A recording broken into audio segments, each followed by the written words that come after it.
सुप्रभात प्यारे बच्चों।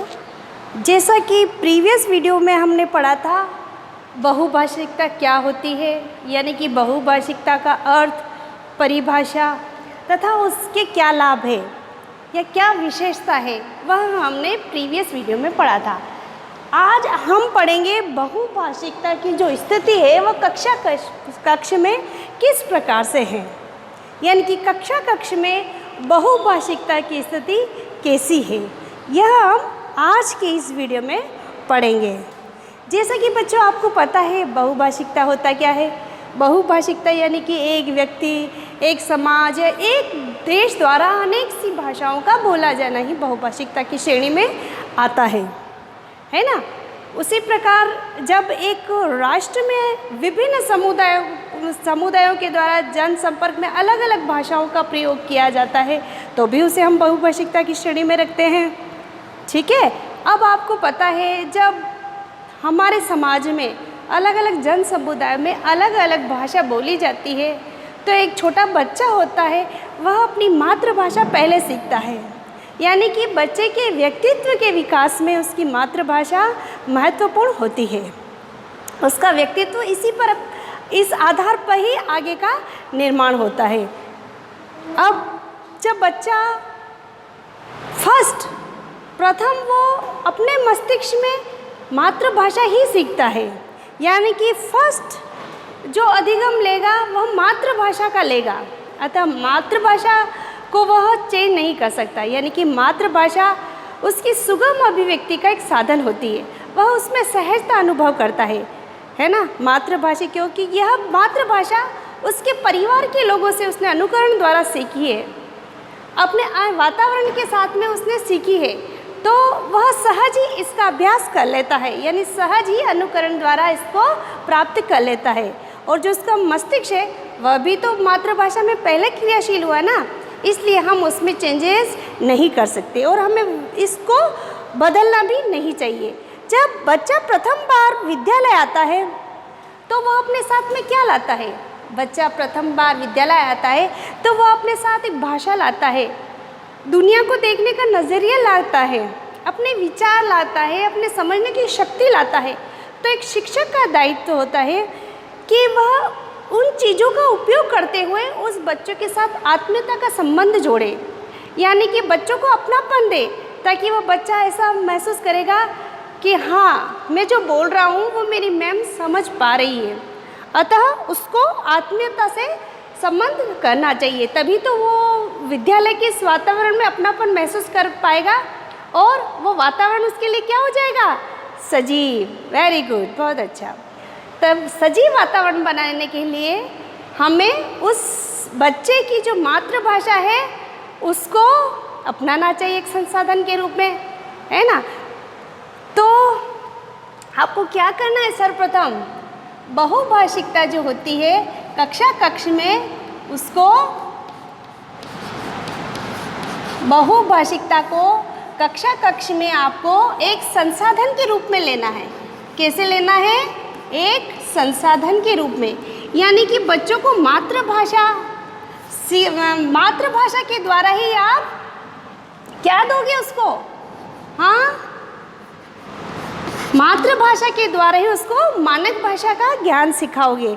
बच्चा जब आया है तो वह अपना अनुभव लाया है, अपनी मातृभाषा लाया है, तो हम उस मातृभाषा को हम उससे छीन लेंगे और सर्वप्रथम अपनी मानक भाषा है या अपने विद्यालय का जो वातावरण है, जो मीडियम है, जो माध्यम है, उसके सामने हम वही बोलेंगे तो बच्चा अंतःक्रिया नहीं कर पाएगा। इसलिए उसकी भाषा को सर्वप्रथम हमें क्या देना चाहिए? सम्मान देना चाहिए, आदर देना चाहिए। तब उस मातृभाषा के द्वारा ही हमें क्या करना है? एक संसाधन के रूप में उपयोग लेके उसको मानक भाषा का ज्ञान देना है ना। कक्ष में क्या देना है? मानक भाषा का ज्ञान हम कैसे देंगे बच्चों? मातृभाषा से हम क्या करेंगे? मातृभाषा से हम मानक भाषा पे आएंगे, यानी कि जो मातृभाषा है उसको हम संसाधन के रूप में काम में लेंगे। बच्चों की जो भाषा होती है ना वो अपने आप में पूर्ण होती है, अतः हमें जो बच्चा प्रथम बार विद्यालय आता है तो हमें मानक भाषा का या मापदंड से आकी हुई भाषा का प्रयोग नहीं करवाना चाहिए कि नहीं बच्चों, तुम अपनी भाषा का उपयोग हमारे विद्यालय में नहीं करोगे। हमारे विद्यालय की जो मानक भाषा है, हमारे विद्यालय का जो मानक है वो है इंग्लिश माध्यम, तो तुम उसी का प्रयोग करो या शुद्ध हिंदी बोलो। तो हमें उसको ऐसे फोर्स नहीं करना चाहिए, वरना वो विद्यालय के प्रति अरुचि लेने लग जाएगा और उसका सारा जीवन अस्त व्यस्त हो जाएगा और अपने व्यक्तित्व का वो सर्वांगीण विकास नहीं कर पाएगा। इसलिए हमें उसको मातृभाषा के द्वारा हम उसको मानक भाषा की शिक्षा देंगे। ठीक है, आप जानते हो बहुभाषा क्या है। बहुभाषा बहुभाषिकता है वो हमारी भारतीय अस्मिता का, भारतीय पहचान का एक आधार है ना। सब क्या सोचते हैं कि भारत क्या है, बहुभाषी देश है, तो ये हमारे लिए गर्व की बात है, हमारे अस्मिता का अंग है। और बहुभाषिकता होना हमारे स्वस्थ लोकतंत्र के लिए भी एक बुनियादी तत्व है ना। तो कक्ष में भाषा शिक्षक जो होता है उसको मातृभाषा को, जो बच्चा अपने घर परिवार में जो भाषा बोलता है उसको एक संसाधन के रूप में प्रयोग करना चाहिए। कक्ष में उसको एक लक्ष्य के रूप में रखना चाहिए। कक्ष में बहुभाषिकता को एक कार्य नीति के रूप में रखना चाहिए, है ना। और उस बच्चे को अभिव्यक्ति कौशल, उसके बच्चे की मौखिक कौशल में हमें उसका सहयोग करना चाहिए, उसको आगे बढ़ाने का मार्ग सुलभ करवाने का अवसर देना चाहिए, यानी कि उसकी प्रगति करवानी चाहिए। क्योंकि जो बच्चा जो जानता है, जिस भाषा को वो सीखता है सर्वप्रथम, और वही तो उसके सीखने का अच्छा माध्यम हो सकती है ना। यानी मातृभाषा के द्वारा वह आसानी से दूसरी जो विषय वस्तु का ज्ञान है वह ले सकता है।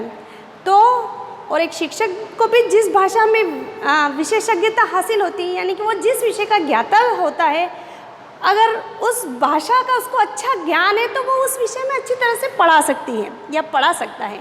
यानी कि शिक्षक के लिए भी एक भाषा निर्धारित होनी चाहिए जिससे वह अपने बच्चों को विषय वस्तु का ज्ञान अच्छी तरह से दे सके, और बच्चे भी उस विषय वस्तु को अच्छी तरह से समझ सकते हैं जिसको वो अच्छी तरह से भाषा हमेशा दैनिक जीवन में उपयोग में लेते हैं।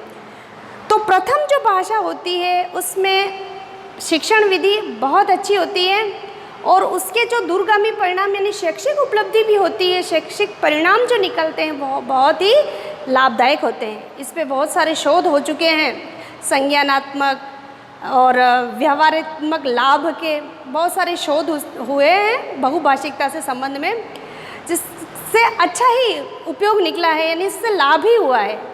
ठीक है, तो भाषा शिक्षक को बहुभाषिकता के माध्यम से अपने बच्चे का व्यक्तित्व का विकास करना चाहिए, उसको आगे लाना चाहिए, उसको आगे की प्रगति पर ले जाने के अवसर उसको सुलभ करने चाहिए। बच्चों की भाषा को लेकर उसकी प्रशंसा करनी चाहिए कि बहुत अच्छा, यानी इसकी कौशल की क्या होनी चाहिए, प्रशंसा होनी चाहिए, है ना। तो विद्यालय के कुछ नियम कायदे होते हैं, कुछ अपने नियम होते हैं, और बच्चों की जो भाषा होती है वो बच्चों के घर के वातावरण में चलती है। तो घर का वातावरण और विद्यालय का वातावरण सर्वथा भिन्न होता है। तो भाषा शिक्षक को उसको अपनापन देने के लिए, आत्मीयता देने के लिए उसकी भाषा का ही उपयोग, बच्चे की मातृभाषा का ही उपयोग लेके उसको संसाधन के रूप में उपयोग लेना चाहिए। ठीक है, इसके अलावा आप देखते हो केवल भारतवर्ष में नहीं बल्कि विदेशों में बहुभाषी व्यक्ति या बहुभाषी छात्र मिल जाते हैं, यानी कि एक कक्षा में बहुभाषी छात्र मिलते हैं। अतः क्या करना चाहिए, शिक्षक को सबकी मातृभाषा का आदर सम्मान देते हुए उसको मानक भाषा का ज्ञान देना चाहिए। ठीक है, यानी कि व्यक्तित्व के विकास के लिए सर्वप्रथम कौन सी भाषा आती है बच्चों, मातृभाषा। ठीक है, तो बहुभाषिकता समझ गए आप। बहुभाषिकता क्या होती है, बहुभाषिकता क्या होती है, एक छात्र, एक व्यक्ति, एक समाज या एक राष्ट्र के द्वारा बहुत सी भाषाओं का ज्ञान होना बहुभाषिकता की श्रेणी में आता है। ठीक है, अब मैं 1 मिनट है ना, हाँ, अब बहुभाषिकता के क्या लाभ है वो आपको समझा देती हूँ। ठीक है, बहुभाषिकता के आप लाभ लिख लीजिए अपनी कॉपी में। क्या लाभ है बच्चों? पहले व्यापक सोच में व्यापक सोच का विकास होता है, लिखो सभी। व्यापक सोच का विकास, मैं एक बार पॉइंट लिख देती हूँ, उसके बाद आपको वर्णन करती हूँ। दूसरा है ज्ञान में वृद्धि।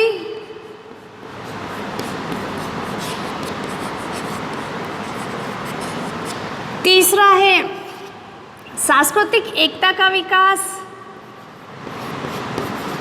लिखते रहो, बातें नहीं, सिर्फ अपनी कॉपी में ध्यान होना चाहिए। सांस्कृतिक एकता का विकास।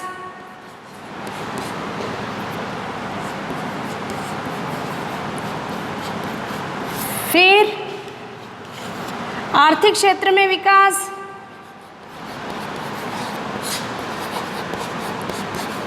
आर्थिक क्षेत्र में विकास, ये सांस्कृतिक है ना। आर्थिक क्षेत्र में विकास। फिर है राष्ट्रीय, पांचवा लिखो,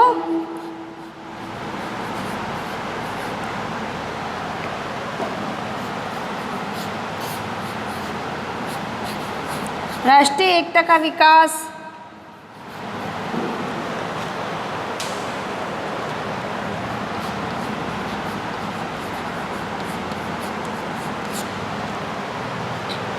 अंतर्राष्ट्रीय, छठा पॉइंट लिख दो, अंतर्राष्ट्रीय सद्भावना का विकास।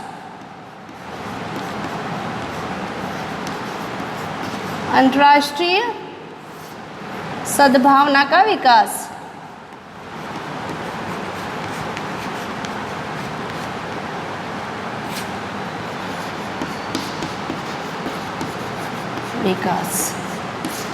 ठीक है बच्चों, तो आपको शॉर्ट नोट बता देती हूँ व्यापक सोच का विकास कैसे होता है।